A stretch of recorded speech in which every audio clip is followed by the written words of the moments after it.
그 믿음 안에서 결혼하고 같이 생활한다는 것이 참 아름다움에 대한 부분인 거죠. 그래서 함께 주님을 배워가고 또 함께 가정을 만들어가는 것, 이것이 하나님께서 이루신 그 가정의 아름다움이다라고 이렇게 생각이 됩니다. 오늘은 그 세족식이라는 부분의 이름을 제가 올렸습니다. 세족식을 통한 영적 성장의 원리라고 제목을 이렇게 붙였는데, 생소하시죠? 세족식이라고 얘기하면 아시기는 아시겠지만 저희가 세족식이라는 것을 경험해 보거나 그런 적이 거의 없으시기 때문에 좀 생소하게 느끼실 겁니다. 물론 이제 저희는 예전에 주일학교 때 이럴 때 같이 해본 적이 있었어요.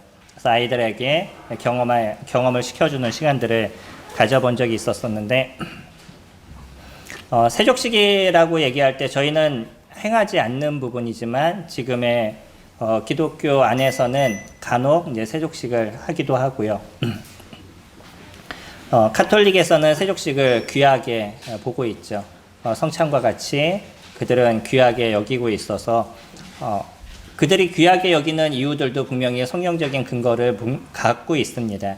그러니까 저희가 뭐 세족식이라는 단어를 써서 이것을 좀 어렵게 생각하는 부분들도 없지 않아 있지만, 그러나 그들이 행하고 있는 어떤 마음과 생각에 대한 것을 저희가 함부로 판단하거나 그런 것도 옳지 않다라고 생각이 됩니다. 저희가 너울을 쓰시잖아요. 근데 저희가 너울을 쓰는 부분에 있어서 다른 데들은 저희들을 비판하거든요. 왜 너울을 쓰냐고 이렇게 비판을 하는데, 그런 것과 같이 우리는 우리가 갖고 있는 정신의 중요한 부분들을 이뤄가기 위해서 너울을 쓰고 이러한 일들을 해나가는 것처럼, 다른 곳에서는 또 세족식에 대한 부분을 귀하게 여기는 부분들이 있는데, 이런 어떤 형식적인 부분을 비판하거나 또 그것에 대해서 옳고 그름에 대한 얘기를 더 크게 하는 것보다 더 중요한 것은 그 안에 숨겨져 있는 정신이 어떤 거냐, 그것을 저희가 생각해 보는 것이죠. 자매님들이 너울을 쓰시면서 형제님들과 싸우신다 그러면 너울을 쓰시는 이유가 없으신 거죠. 저희는 너울을 쓰는 거는 형식이 아닙니다. 너울을 쓰는 거는 거기에 대한 정신인 거예요.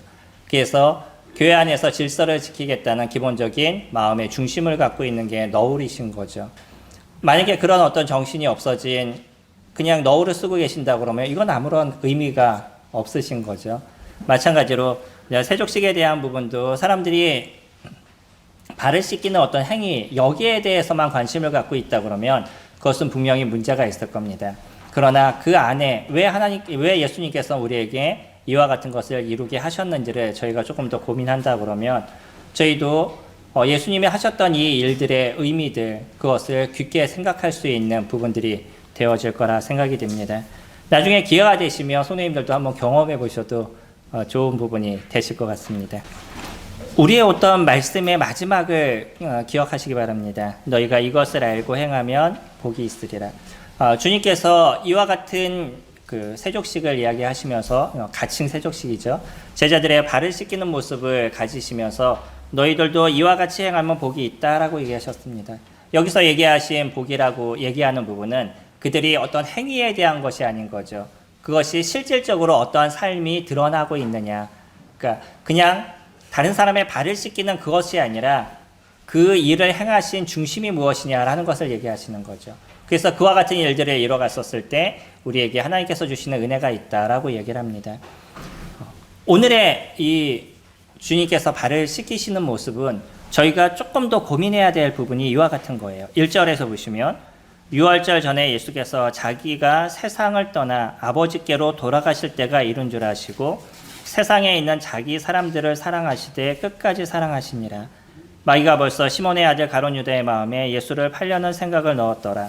저녁 먹는 중 예수는 아버지께서 모든 것을 자기 손에 맡기신 것과 또 자기가 하나님께로부터 오셨다가 하나님께로 돌아갈 것을 아시고, 예수 그리스도 그분은요, 이제 주님의 나라로 돌아가실 때가 얼마 남지 않았다라는 것, 유월절 전이라고 얘기했었을 때 그 전날의 저녁이 될 거라 생각이 됩니다. 이제 그 다음 날이면 예수님은 십자가에 못 박히는 일들이 이루어지게 되는 거죠. 그것에 대한 아름다운 예표로 제자들의 발을 씻기는 모습을 가지셨어요. 예수님이 십자가에서 죽으시는 모습은 가장 낮은 자, 또 십자가에서 죽으실 때 그분의 모습은 가장 험악한 죄인으로서 십자가의 형틀에 달리시게 된 거죠. 가장 낮은 자의 모습을 가지셨습니다. 그러한 낮은 자의 모습에 하나의 예표로 주님은 무엇을 보이셨냐면 제자들의 발을 씻기는 모습을 보여주신 것이에요. 발을 씻기는 것은 종들이 하는 것이었죠. 그 중에서도 가장 그 천한 종이 하는 것이 사람의 발을 씻기는 부분이었습니다.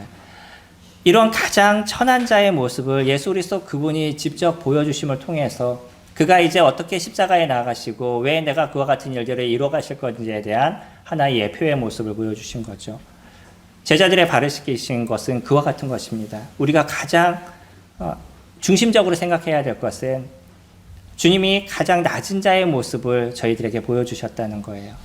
그래서 우리가 누군가의 발을 씻긴다 하는 개념을 가질 땐 그냥 발을 씻겨주는 그것이 아니라 내가 저 사람보다 낮은 자로서 저 사람을 섬기겠습니다라는 기본적인 전제가 그 안에 놓여져 있는 거죠.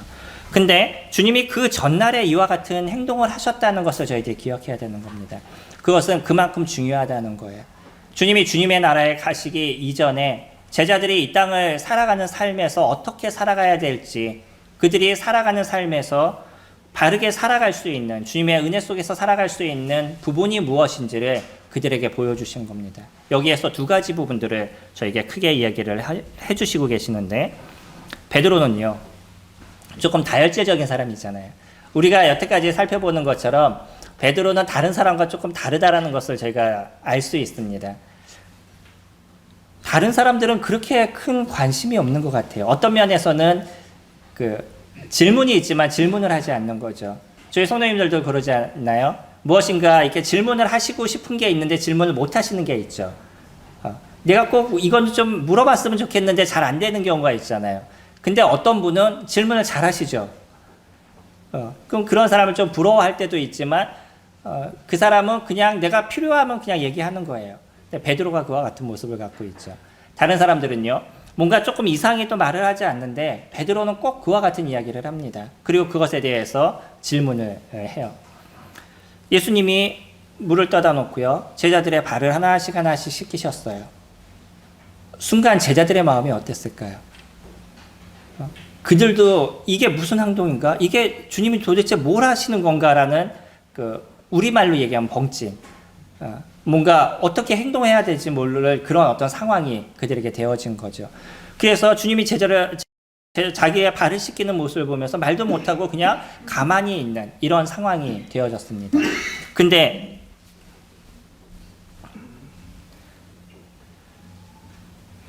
(6절에) 보시면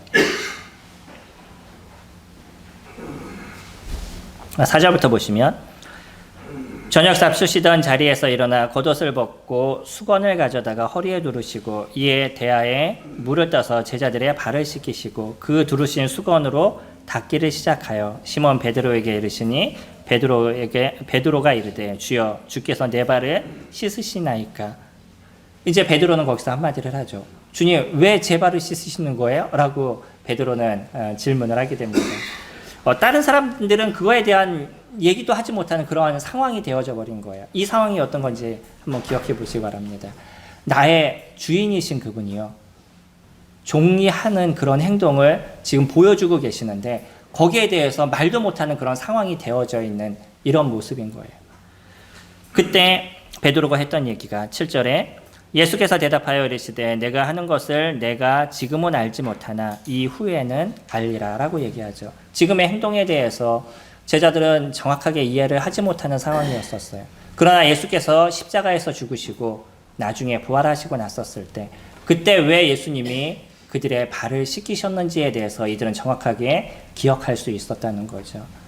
가장 낮은 자의 모습으로, 가장 천한 종의 모습으로 제자들의 발을 씻겼던 것처럼 예수 그리스도 그분이 이 땅에 왕으로서 오셨는데 자기 백성에게 오셨는데 오히려 자기 백성들에게 잡히셔서 십자가에 죽으시는, 그렇다고 해서 어떤 죄가 있으신 것도 아니고 모함으로 인해서 십자가에 죽으시는 그와 같은 모습을 보여주신 거죠.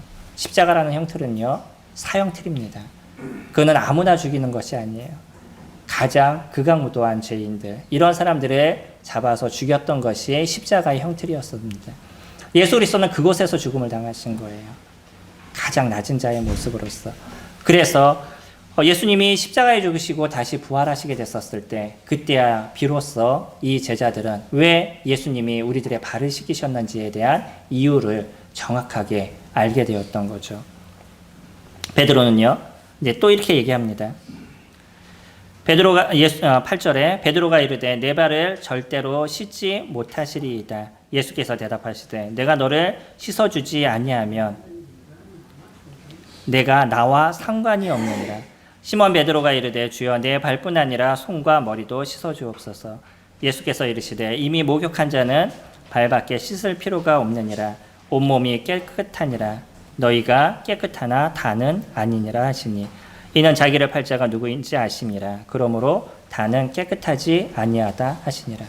주님 요한은요, 요한 복음을 적으면서 한 가지의 어떤 사건을 통해서 한두 가지의 의미를, 두 가지의 의미를 함께 집어넣어 주는 경우들이 있습니다. 지금도요, 베드로와 예수님과의 대화는 무엇이냐면 제가 발을 씻기지 않으면 나와 상관이 없다라고 얘기하니까 베드로는 그렇게 얘기하죠. 저희 온몸을 좀 다 씻겨주세요. 머리뿐만 아니라 손도 좀 다 씻겨주세요. 라고 베드로가 얘기를 합니다. 근데 예수님이 뭐라고 얘기하냐면 그러니까 목욕한 사람은 다 씻을 필요가 없고 발만 씻으면 된다라고 얘기를 해요. 그리고 나서 나오는 내용이 뭐냐면 이는 자기를 팔 자가 누구인지 아심이다 라고 얘기합니다. 그러면 여기서 얘기하는 거는요, 이 중에서 예수님을 믿지 않는 한 사람이 있다라는 것을 얘기를 해주고 있는 거죠. 가룟 유다는 예수 그리스도를 마음의 구주로 영접하지 않았습니다. 그러나 거기 있었던 나머지 사람들은 예수님이 십자가에 죽으시고 그들의 모든 죄가를 해결하시는 그 순간이 됐었을 때 진정한 구원의 은혜가 무엇인지를 누리는 인생을 모든 제자들은 이뤄가게 되는 거죠. 한 가지의 사건, 가룟 유다는 예수님을 팔자로서 예수님을 영접하지 않은 사람으로 남아있어요. 신기하죠? 예수님과 함께 3년 반의 시간들을 보냈습니다. 예수님이 하셨던 모든 기적을 보고 이적을 보았었어요. 죽은 자를 살리시는 모습을 봤고요. 폭풍우를 잔잔하게 하는 모습을 보았고요. 무리를 걷는 모습을 보았어요. 그런 모든 모습을 보았던 가룟 유다가 예수 그리스도를 인정하지 않았다는 거예요. 이 세상을 살아가는 많은 사람들이 예수라는 그분이 누군지에 대해서 모르는 사람은 별로 없을 정도로 이제는 예수라는 그 이름에 대한 기본적인 개념은 사람들이 대부분 가지고 있습니다. 그러나 그 예수 그리스도 그분을 그리스도로서 인정하시는, 그러니까 마음의 구조로서 나의 구세주로서 인정하는 사람들은 극소수에 불과하다는 거예요. 동일한 모습에서 이러한 기적과 이적을 보았던 가룟 유다는 예수 그리스도를 인정하지 않았다는 거죠. 이것이 저희들에게서 중요한 거죠. 믿음이라는 것은 그분이 누구신지에 대한 우리 마음의 인정입니다. 그리고 그것을 받아들이는 거예요. 그러니까 이제 예수님이 얘기했던 것처럼 너희들이 나를 주라고 얘기한다 라고 얘기하시는 것처럼 그분이 나의 주님이 되시는 것, 나는 그분을 따르는 존재가 되어야 되는 것, 이것이 믿음이다 라고 얘기를 하죠. 그와 같은 많은 이적과 기적을 보이셨음에도 불구하고 가룟 유다는 예수님을 영접하지 않았어요. 그래서 그 전체적인 모습을 보면서 이 중에 모든 사람이 깨끗한 것이 아니라 다는 아니다라고 얘기하시죠. 이건 이중적인 부분을 이야기하십니다. 그리고 또 한 가지 중요한 것은 무엇이냐면 여기서 얘기했던 것처럼 목욕한 자는 발밖에 씻을 필요가 없다라고 얘기하는 거예요. 지금은 대중목욕탕 잘 안 가시죠? 예전에는 저희가 대중목욕탕을 자주 다녔었는데 갔다 오게 되면 그러니까 목욕을 다 했으니까 따로 씻지 않으시잖아요. 근데 또 어디는 씻으셔요. 왔다 갔다 했으니까 발은 씻으시죠. 하다못해 한국에서 사셔도 그렇게 하십니다. 근데 이스라엘은 어떨까요? 거기는요, 대중목욕탕을 갔다 오게 되면 오는 동안에 또 모래에 의해서 발이 더럽혀지잖아요. 남학신 같은 것을 신기 때문에 우리나라로 얘기한다 그러면, 그러니까 집에 들어오면 또 무엇을 씻어요? 발을 씻게 되는 거죠. 이와 같은 모습을 예로 얘기하고 계십니다. 예수 그리스도를 마음의 구주로 영접한 사람들, 그 사람들은 진정한 죄에 대한 해결을 받은 사람들이에요. 다시 죄에 대한 해결을 받을 그런 필요가 없는 사람들인 거죠. 그러나 우리가 살아가는 삶 속에서 나타나고 있는 조그만 아니면 우리 삶에 드러나고 있는 죄에 대한 부분들, 이런 부분들을 우리가 해결해야 될 필요가 있다는 거죠. 먼지도요, 아주 작은 먼지도 자꾸 쌓이게 되면 어떻게 되죠? 저희 집에 제가 매일 청소를 하는데 신기한 게 뭐냐면 하나도 안 보여요, 바닥에. 근데 청소기에 무엇인가 계속 들어있어요. 이게 한 5일만 청소를 하고 나면 그 안에 먼지가 이렇게 가득 있는 걸 봐요. 신기해요. 그냥 눈으로 봤었을 땐 보이지 않았는데 청소기 이렇게 빨게 되면 거기에 먼지가 있는 걸 느끼죠. 그럼 만약에 5일을 청소를 안 했으면 어떻게 되는 거죠?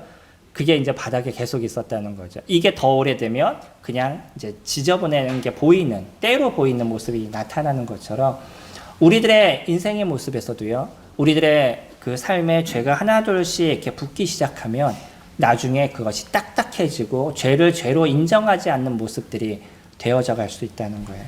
그것을 하나씩 하나씩 씻어낼 필요가 있습니다. 이거는 우리가 구원과 관련된 것이 아니라 주님을 섬겨가는 데 있어서 온전한 모습을 가져가기 위한 우리들의 모습에 대한 것인 거죠.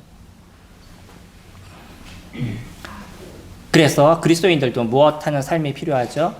회개하는 삶이 필요합니다.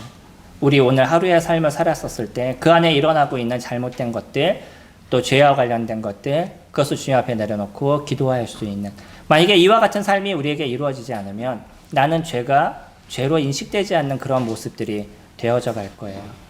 저녁 때 기도하시나요? 어떤 기도를 하시나요? 오늘 하루 도와주셔서 감사합니다 라고 기도하시죠. 좋습니다. 근데 그뿐만 아니라 우리에게 필요한 것은 뭐냐면 오늘 하루를 돌아보는 그런 시간들인 거예요. 내 하루의 시간들을 내가 제3자의 입장에서 영상을 돌리듯이 한번 쭉 돌려보셔요. 내가 누구를 만났고 어떤 대화를 했고 어떻게 움직였고 쭉 돌아보면 거기에서 내가 어떤 실수를 하고 어떤 잘못을 했는지 그것을 생각할 수 있을 겁니다. 우리가 그냥 사람과 대화하는 가운데는 내가 어떤 실수를 하는지 모르는 경우들이 있어요. 왜냐하면 사람들은 다 자기 중심적이기 때문에 그래요. 내 중심적이기 때문에 나를 먼저 보호하고 다른 사람하고 얘기를 해요. 그러니까 나는 언제나 잘 됐고 저 사람은 항상 잘못됐다라는 생각을 우리는 머릿속에 자꾸 갖고 있는 겁니다.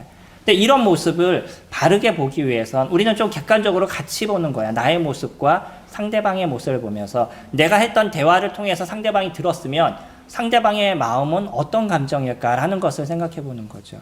다른 사람의 감정을 생각해 보는 겁니다. 그렇게 됐었을 때 내가 말하는 모습들, 내 대화 방법들, 내가 행동하는 모습들, 이런 것들의 어떤 문제들을 해결해 나갈 수 있어요. 하워드 가드너는 사람들이 갖고 있는 지능을 7가지로 나눴습니다. 물론 이제 지금은 8가지에서 영성도 그가 포함을 시키고 있는데, 그가 교회를 다니는 사람은 아님에도 불구하고 사람에게 영성이 있다라고 지금 이야기를 합니다. 7가지, 보편적으로 나온 게 7가지 지능인데, 뭐 언어 지능, 그 음악 지능, 뭐 공간 지능, 수학 지능, 뭐 이런 이제 지능들이 있습니다. 그 중에서 하나가 뭐냐면 자기 이해 능력이에요. 자기 이해 지능입니다. 그래서 어떤 사람은 자기를 이해하는 데 지능이 높은 사람이 있고요. 어떤 사람은 낮은 사람이 있어요. 어떤 사람이 자기 이해 지능이 높을까요? 대체적으로 성직자들. 이런 사람들이 자기 이해 지능이 높습니다. 대부분이 그래요. 그래서 성직자가 만약에 자기 이해 지능이 낮다라고 얘기하면 그 사람은 성직자를 하지 말아야 돼요. 다른 사람에게 고통을 주는 사람이 될 겁니다. 근데 자기 이해는 뭐냐면 자기를 이해하는 거예요. 말 그대로. 내가 어떤 존재인지를 이해하는 거예요. 그러니까 나를 이해하게 되면 다른 사람에게 내가 어떻게 행동해야 될지에 대해서 생각하게 되는 거죠. 나를 이해하지 못하면 다른 사람들에게 어떻게 행동하는지를 내가 스스로 알지를 못하는 겁니다. 사람은 그래요. 저희가 저녁에 와서 기도를 하시면 똑같은 잘못했어요. 어떤 사람한테 내가 말을 실수하지 말아야지라고 얘기했는데 오늘 실수했어요. 그럼 집에 들어와서 기도할 때 주님 제가 실수했습니다. 죄송합니다라고 기도해요. 그리고 다음부터는 안 그러겠습니다라고 얘기합니다. 근데 그 다음날 안 그러나요?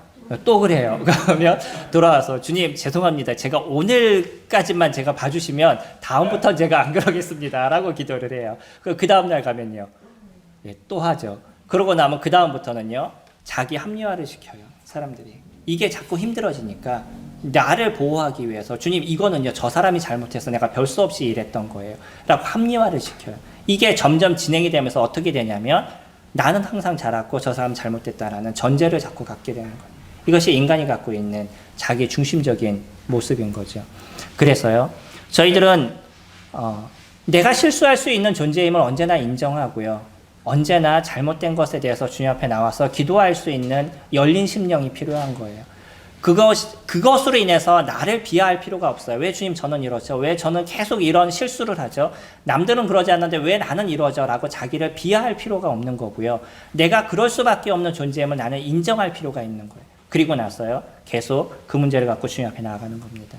계속 나아가는 거예요. 그러면서 이 문제는 해결돼 나가는 거예요.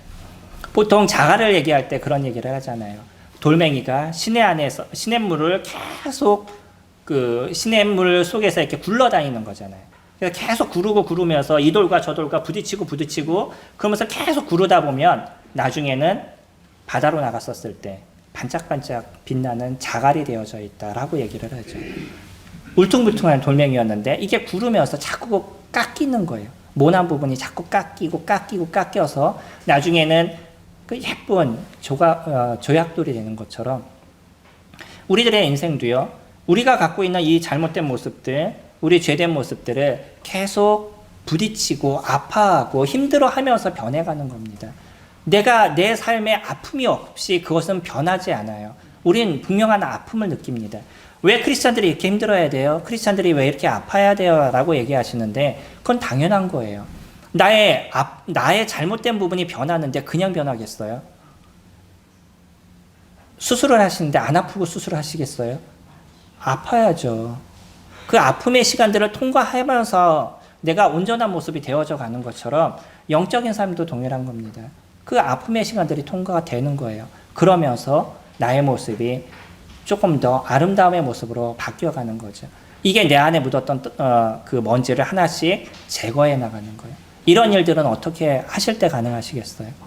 매일 주님 앞에 기도하는 시간들을 가지셔야 된다는. 저녁 시간에 사용하시기 바랍니다. 이것이 쉽지 않으실 거예요. 저녁에 주무시기 전에 잠시 5분, 10분도 좋습니다.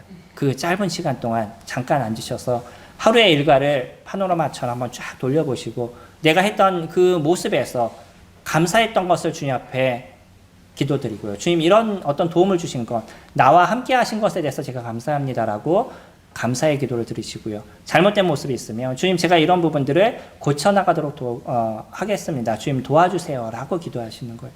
놀라운 게 뭔지 아세요?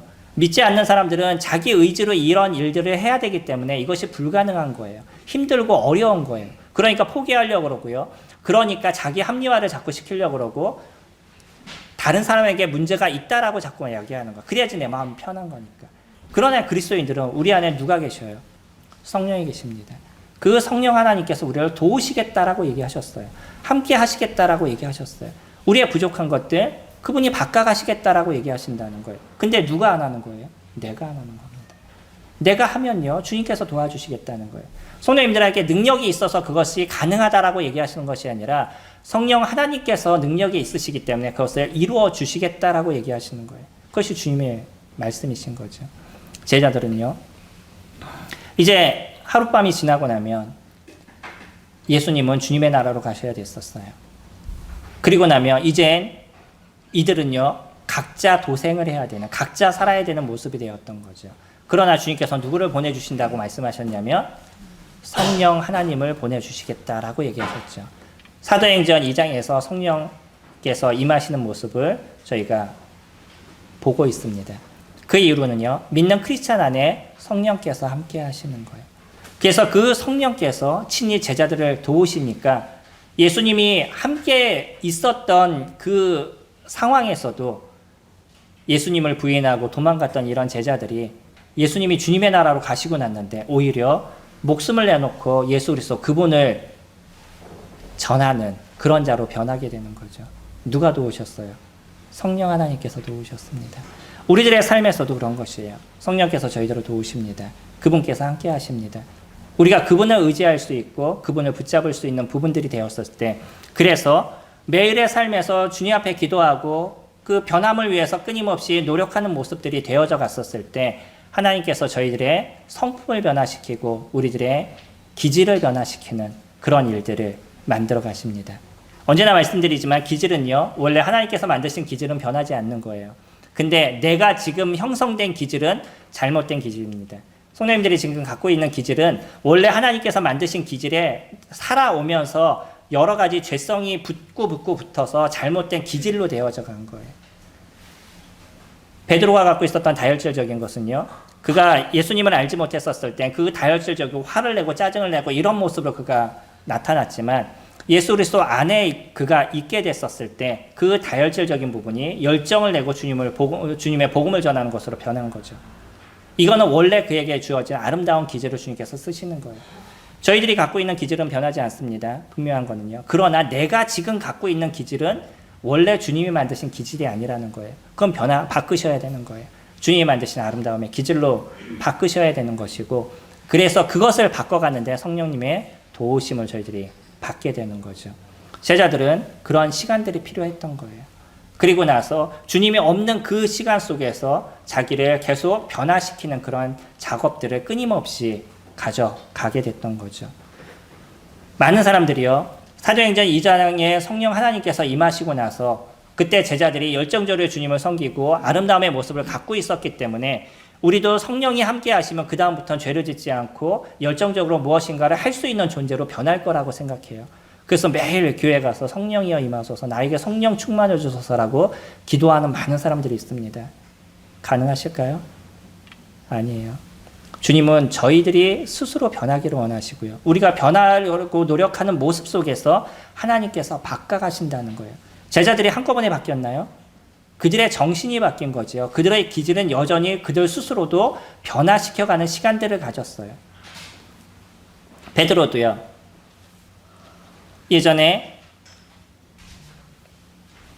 할례 받지 않는 사람과 같이 식사를 하다가 그때 그 유대인들이 오니까 그들이 들어와서 도망갔었잖아요. 베드로도 그런 어떤 실수를 계속적으로 해왔습니다. 성령이 임하신 그 이후에도, 사도행전 이후에도. 그러나 그것을 바꿔가는 시간들을 베드로도 계속 가져가고 있었던 거죠. 저희들도 마찬가지입니다.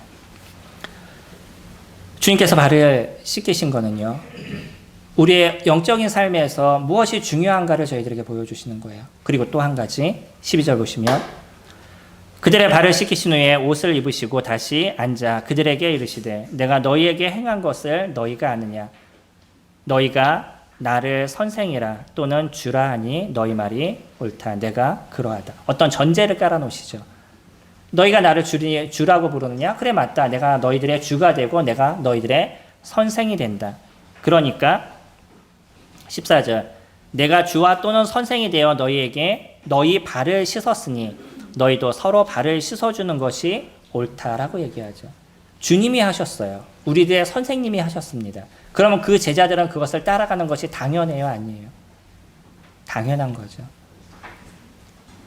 주인이 행동하는데 종이 쳐다보면서, 주인은 일하는데 종이 누워가지고서는 주인이 열심히 일하네 그러고 쳐다보고 있는 종이 어디 있겠어요. 일어나가지고 주인이 그 일을 할 때 옆에서 쫓아다니거나 아니면 자기가 그 일을 하겠다라고 얘기하거나 그런 모습이 되어 가겠죠. 마찬가지로 예수 그리스도 그분이 저희들에게 본을 보여주셨습니다. 그렇다 그러면 우리가 어떤 삶을 살아가야 될 것인지에 대해서 정확하게 얘기해 주시는 거죠. 저희들은 발을 씻기는 삶을 살아가야 됩니다. 서로 발을 씻어주는 것이 옳다라고 얘기하죠. 왜 세족식에 대해서 저희들이 이것을 하나의 형식으로 만들지 않았냐면, 저희들이 보았을 때 주님이 이렇게 귀한 것을 저희들에게 말씀하셨음에도 불구하고 하나의 형식으로 얘기하기에는 신약에 있는 다른 내용 중에 이와 같은 내용을 다시 언급한 것이 없기 때문이에요. 하지만 정신에 대한 것은 저희들이 고민해야 되는 부분인 거죠. 그래서 디모데 전서 5장 10절에서 보면 과부에 대한 얘기를 할 때 그런 얘기를 합니다. 성도들의 발을 씻겨주며 라고 얘기해요. 참 과부를 선택하는 데 있어서 그의 어떤 자질 중에 하나가 뭐냐면 성도들의 발을 씻기는 거예요. 그게 이제 말 그대로 그 사람의 발을 씻기는 게 아닌 거잖아요. 다른 사람들을 돕는 것이라는 거죠. 낮은 자의 모습으로 다른 사람을 돕는 것. 그것이 과부의 자질 중에, 중요한 자질 중에 하나다라고 이야기하는 것처럼, 사실은 모든 제자들이, 예수 그리스도의 모든 제자들이 해야 될 것이 뭐냐면 서로 발을 씻겨주는 것. 이것이 저희가 해야 될 일인 거죠. 이것을 다른 얘기로 한다 그러면 또 무엇이 되겠죠? 서로 사랑하는 부분들이 되어져 가는 거겠죠. 다른 사람을 사랑한다는 것. 그 사랑은 마음에 있지 않다라고 계속적으로 말씀드리잖아요. 사랑이라는 건 감정에 있지 않습니다. 내 감정이, 사랑하는 감정이 있기 때문에 남을 사랑하는 것이고, 내 마음속에 감정이 없기 때문에 남을 사랑하지 않는 것이 아니라, 사랑이라는 자체는 내가 그 사람에게 어떻게 행동하느냐에 관련된 것이에요. 그것이 나타나게 됐었을 때 내가 사랑을 저 사람에게 보여주고 있다는 것이 드러나게 되는 거죠. 고린도서 13장에서 나오는 내용들을 쭉 살펴보면 다 사랑은 무엇이냐면, 사랑은 오래 참고, 사랑은 온유하며, 사랑은 투기하는 자가 되지 않는다라고 얘기하죠. 우리가 다른 사람에게 어떤 행동을 하느냐, 이것이 사랑이 나타나는 모습이라고 얘기하고 있잖아요. 발을 씻기는 것, 내가 다른 사람을 사랑하는 삶의 사랑의 모습의 표현이 되어져 갈 겁니다. 가장 낮은 자의 모습을 저희가 인정하는 거예요. 내가 다른 성도들보다 나은 존재가 아니라는 것을 인정하는 거죠. 인간이 갖고 있는 생각과는 반대입니다. 저희가 다른 사람에게 그래도 형제님이 저보다 나아요라고 얘기하지만 내 마음속에는 무엇이 있어요? 그래도 나는 형제님보다 더 나은 것 같아요 라는 생각이 어렴풋이 저희들의 심령에 있는 게 인간의 모습인 겁니다. 저희들은 그래요. 인간의 모습은요, 언제나 나를 높이기를 원하고 다른 사람보다 더 좋아지기를 원해요. 100점 맞은 애가 90점 맞은 애한테 하는 얘기가 그래도 시험 잘 봤네 라고 얘기하잖아요. 자기는 100점 맞아놓고 난 너보다 나아, 이런 거잖아요. 그러니까 사람들은요, 무엇인가 다른 사람을 높이는 것처럼 얘기하면서도 자기를 더 높이기를 원하는 게 인간의 마음이라는 거예요. 그게 인간이 갖고 있는 본성인데, 그 본성을 거스르는 것이 그리스도인의 삶이다라고 얘기하는 거죠. 내가 죄에 대한 부분들, 죄를 짓는 게 편한 게 인간의 본성입니다. 그러나 그 죄들을 짓는 걸 바꿔가는 것, 그 본성을 바꿔가는 게 그리스도인인 거죠. 내가 남들보다 더 나아지기를 원하는 것이 인간의 모습인 거예요. 그러나 그 본성을 바꿔가는 것이 그리스도인의 삶인 거죠. 발을 씻기는 거예요. 성도님들, 다른 성도들의 발을 씻기는 것이 무엇인지를 생각해 보시기 바랍니다. 그리고 지금까지도 또 아름답게 이뤄가고 계시는데 그것을 조금 더 업그레이드 시킬 수 있는 것이 무엇인지를 고민하실 수 있으면 좋겠습니다. 그래서 그 일을 실질적으로 행동을 해보세요. 많은 사람들이 생각을 합니다. 내가 헌금은 얼마 해야지? 내가 이렇게 섬겨야지? 내가 이렇게 뭘 해야지? 라는 생각은 너무나 많이 해요. 근데 그 생각이 실질적으로 행동으로 드러나지 않아요. 그럼 그 생각이 아름다운 걸까요? 물론 생각은 중요합니다. 그러나 그것이 행동으로 이루어지지 않으면요, 그건 생각에 불과하다는 거예요. 근데 놀라운 건 뭐냐면, 내가 생각을 자꾸 하면 나는 알게 모르게 생각한 걸 갖고서 일하고 있는 것처럼 느끼고 있어요. 그래서 남들보다 열심히 일한 것처럼 느끼는데 실질적으로 움직인 게 하나도 없어요. 머릿속으로만 생각하고 있는 거예요. 이거 조심하셔야 될 겁니다. 저도 생각을 많이 하는데, 생각을 많이 하면 나는 열심히 일하고 있었던 것으로 제가 착각을 하고 있더라고요. 아무것도 안 하고 있었는데. 생각은요, 생각인 거예요. 그것이 실질적으로 행동으로 옮겨졌었을 때 그것이 일이 되어져 가는 거죠. 다른 사람을 섬기는 거요. 내가 낮은 자의 모습을 갖는 거요. 실질적으로 낮은 자의 모습이 무엇인지를 우리가 만들어가는 것이 필요할 겁니다. 이것이 영적인 삶인 거예요. 왜 예수 그리스도 그분은요, 제자들과의 그 마지막 시간에 이와 같은 얘기를 그들에게 보여주고 계시냐는 거예요. 왜 이와 같은 행동을 주님께서 이야기하고 계시냐는 거죠. 이것이 우리가 인생을 살아가는데, 크리스찬으로서 살아가는 데 있어서 중요한 부분이기 때문입니다. 말이 꼬이네요, 자꾸. 매일의 삶에서 나를 돌아보지 않으면요, 크리스찬은 변할 수가 없어요. 나의 저녁 시간을 5분, 10분 투자해 보시기 바랍니다. 그리고요, 서로 발을 씻기라고 얘기한 것처럼 내가 낮은 자의 모습으로 섬길 수 있는 게 무엇인지, 내가 낮은 자의 모습으로 교회를 섬길 수 있는 게 무엇인지, 내가 낮은 자의 모습으로 성도들을 섬길 게 무엇인지 생각해 보시기 바랍니다. 지금까지 하셨던 아름다움의 모습들이 있으시다면 거기에서 조금 더 나은 그런 모습이 되셨으면 좋겠습니다.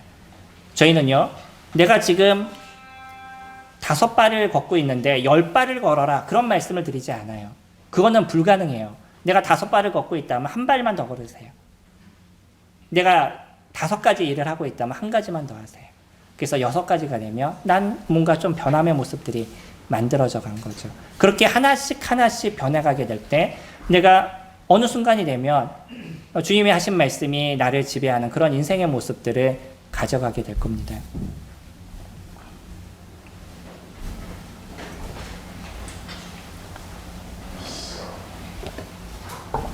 주님은요, 아주 제자들에게 단순한 영적인 모습을 저희들에게 이야기해주고 있습니다.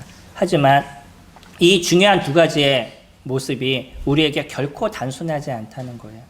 저도 매일 나의 삶을 돌아봐야지 라고 얘기하는데 잘 되지 않아요. 가급적이면 더 고민하려고 노력하는데 어느 날 지나서 그 다음날 내가 어저께도 안 했네 라고 생각하면 잘 때 뭐 하고 있었냐면 핸드폰 들고 있다 잤더라고요. 그게 저의 모습이더라고요. 그냥 자꾸 돌아보게 돼요. 그럼 나는 어떻게 해야 될까? 무엇을 해야 될까? 라는 생각을 가져가게 됩니다.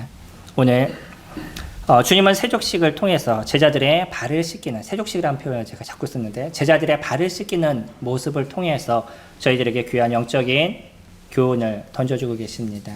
매일 우리들의 묻은 먼지를 제거해야 될 것과 또한 성도들의 발을 씻기는 이와 같은 일을 통해서 한 단계 성숙하는 저와 성도님들이 되기를 소망합니다. 기도하겠습니다.